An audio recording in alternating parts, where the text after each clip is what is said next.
دہشت گردی ترمیمی ایک بل جو آج پاس کیا گیا ہے، اس میں آپ لوگوں نے ایوان سے واک آؤٹ بھی کیا اور اس کی مخالفت بھی کی، کیا وجہ سر؟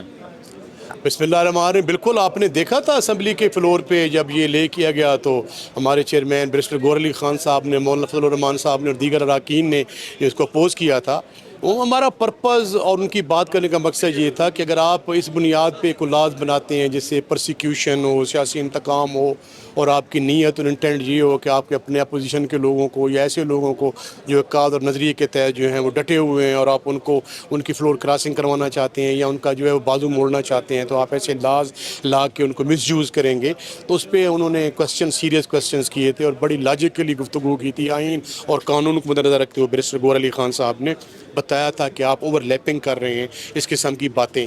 اور مولانا فضل الرحمان صاحب کی اسپیچ بھی آپ نے سنی تھی کہ لوگوں کو یہ پکڑ لیتے ہیں اور ایسے بے گناہ لوگوں کو، اور پھر اس کے بعد میں یہ تھوپ دیتے ہیں چیزیں. جی تو دیکھیں جی، قوانین جو ہوتے ہیں وہ ملک، قوم اور عوام کی بہتری اور فلاح کے لیے ہوتے ہیں.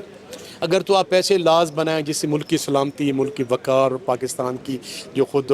مختاری پہ کچھ آنچ. یہ دہشت گردی کو دیکھتے ہوئے، یہ صورتحال دیکھتے ہوئے انہوں نے یہ بل پاس کیا ہے تاکہ دہشت گردی کے پہلے میرے خیال میں آپ کے پاس پتہ ہے آپ کافی بلز بنے ہوئے ہیں. آپ کے پاس اسپیشل کورٹس ہیں، آپ نے ملٹری کورٹس بھی بنائی تھی، آپ کو یاد ہوگا جی، اسپیشل جو تھیں جی. اس کے بعد آپ کے پاس لوور کورٹس بھی ہیں، آپ کے ایک پورا نیٹ ورک ہے کورٹس کا. آپ سپیریئر کورٹس بھی ہیں، اسپیشل کورٹس بھی ہیں، ہر قسم کی کورٹس ہیں.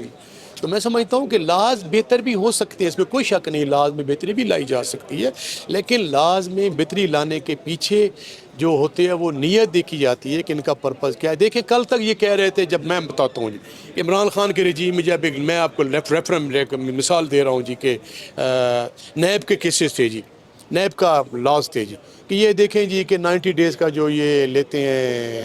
ریمانڈ، یہ بڑی زیادتی ہے اور ناانصافی ہے، اور یہ پاکستان کے کانسٹیٹیوشن اور پاکستان کے جو پی پی سی اور رولز کے منافی ہے جی. کہ جو آپ کو پتہ ہے جو 302 کے جو ملزمان ہیں، باقی جو ملزمان ہیں ان کا 14 دن کا ریمانڈ ہوتا ہے. یہ 90 دن کا کیوں کرنا چاہتے ہیں؟ یہ ڈریکونین لاز ہیں، یہ بلیک لاز ہیں، یہ اس دنیا کے لاز ہیں کہ بلکہ جس میں کوئی بیسک ہیومن رائٹ جو ہے اس کی آپ ان کو لتاڑ کے، اس کی ویلیشن کر کے، ان کو پسے پردہ ڈال کے آپ جو ہے یہ ایسے